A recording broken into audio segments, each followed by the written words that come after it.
Hello, and welcome to this episode of the ASHA podcast. I'm Fred Wyand with the American Sexual Health Association, ASHA. We're focusing today on young men, their overall well being, but especially their mental health and the challenges that boys and young men seem to be grappling with as they navigate contemporary society. Our guest is Dennis Barbour, the president and CEO of the Partnership for Male Youth. That's the only national organization that has a singular focus on the health and well-being of males ages 10 to 25. So he's clearly the source. Mr. Barbour, thank you so much for coming on the podcast today. Sure, thank you. So, get right into it. Your website talks about how, after age 15, use of primary healthcare services declines among adolescent males, while among females of the same age, it increases primarily as they transition to OB/GYN care. So, as males leave the pediatrician's office and then they're left often outside the healthcare system, there's still an increased risk of a number of physical and mental health issues, including suicide, risky behaviors, and some sexually transmitted infections. And again, I'm pulling all that from your website. So, just if you would talk about the impact of young males being left out of the healthcare system and how do we get them back in? Well, a lot of it has to do with some of the ramifications. One of the ramifications of it is that as a result of that, they receive little to no preventive services.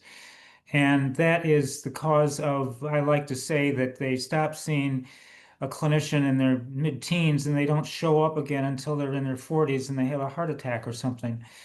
And so it ends up being a lifetime of not really getting adequate medical care.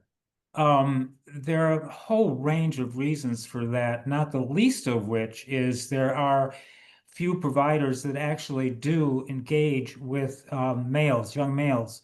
And there again are reasons for that. Part of it is to do to the parents seeking out health care for their young males. There is a bit of a stigma issue with young males in terms of masculinity, norms of masculinity, and young males don't like to see themselves as vulnerable. So there are a range of issues related to what causes this to happen. Systemically, though, it basically has to do with our healthcare system, and clinicians are not trained to treat young males.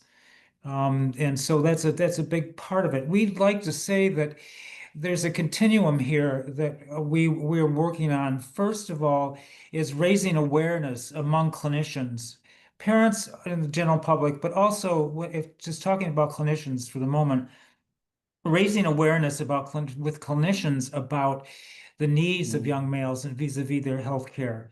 The next step in that process, once you raise awareness, is providing resources for these clinicians. Then you have to have training for these clinicians. And then ultimately, all of that is for naught if, in fact, you don't engage young males. So a lot of the work that we do has to focus on engaging young males, finding where they are, because they're not in clinicians' offices. So ergo, we need to find out where they are, where points of access are for young males and work on them. For example, sports physicals. That's an excellent opportunity to get out a message about preventive health behaviors. Um, Sports physicals, college health services, fraternities, for example. That's another point of access to young males. But part of our focus has been on engagement of young males because they're not being engaged within the healthcare system, generally speaking. I like the point you made that one of the barriers is that young men don't like to see themselves as vulnerable, and that can be a barrier.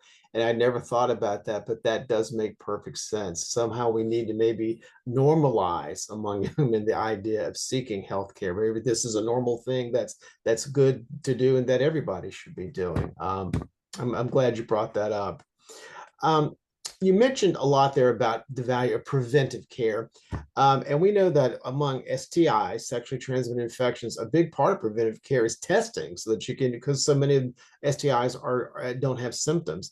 Do you think we should recommend STI testing really more proactively for all sexually active young men, or how should we engage them around STIs and more broadly sexual health? Absolutely. And there again, part of the problem is the healthcare system itself and the points of access and getting information to them about the need for testing for STIs.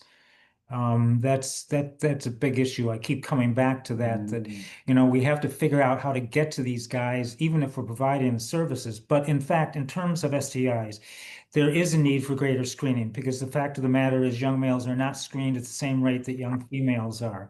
And a part of that, of course, goes back to the fact that females generally transition to gynecologic care. And then they got transfer, in addition to gynecologic care, they they end up seeing primary care providers. It's a gatekeeper. Gynecologists are gatekeepers for primary care providers. And within those contexts, they're more apt to be screened. Mm, yeah, that makes sense. Um, and I wonder too, if here again, if this doesn't get back to some of the masculinity issue, I mean, that can be sort of an intimidating thing to talk, I mean, it's one thing to go get your flu shot, but it's another thing to go and to have your private parts examined or even to talk about them, right? Right. Yeah. So, why do you think that young men, compared to past generations, they seem less likely to enroll in college and complete a degree? What's going on with the whole educational attainment issue? Well, part of it has to do with the way that early education is set up. And in fact, it is true that girls progress at a more rapid rate than young men do. In fact, it's been proposed that young men be held back 2 years so that they can catch up to the girls, if you will. But the what this translates to is the fact that in young boys do not perform as well generally in school as young girls do. As a result of that, they do not go on to higher education at the same rates that girls do. And as a result of that, their employment prospects are much less than young girls or young women are. So all of this is, again, it's a continuum that starts at a very early age. But what happens is, and what has been happening even more and more with the economy the way it is, and the constricture in terms of higher education among young males, is that their employment opportunities are diminished. And as a result of that, that opens up a whole Pandora's box of issues having to do with healthcare, mental health, physical health, and so on. This whole thing, it sounds like there's just a whole stew of just like society and emotions and trying to grapple with what it means to be masculine in the modern world. That's a lot to sort out. And going back to something you said earlier, we don't maybe have a lot of healthcare providers who are really focused on young men or men's issues. And so maybe our systems aren't really equipped to deal with them effectively. Is that fair to say? That's very fair to say. It's like I said, the issues are systemic. And until you tackle those issues, you tackle them one by one. You can't be overwhelmed by the fact that it is systemic. One of the ways, for example, with education, it's been proposed that we hold back boys for 2 years. That's one way of getting them started early in terms of being able to maintain the same level of education as young Yeah. girls do. Okay. All right. So in the show notes, we're going to put a link to your website, the Partnership for Male Youth. And not only does that have a lot of information, but I think you also link to some other resources and things. So that's a good place to start. My final question for you. How do you, are you at all optimistic? I mean, do you think that there's any political will to address these things? Just how do you feel going forward? Where are we?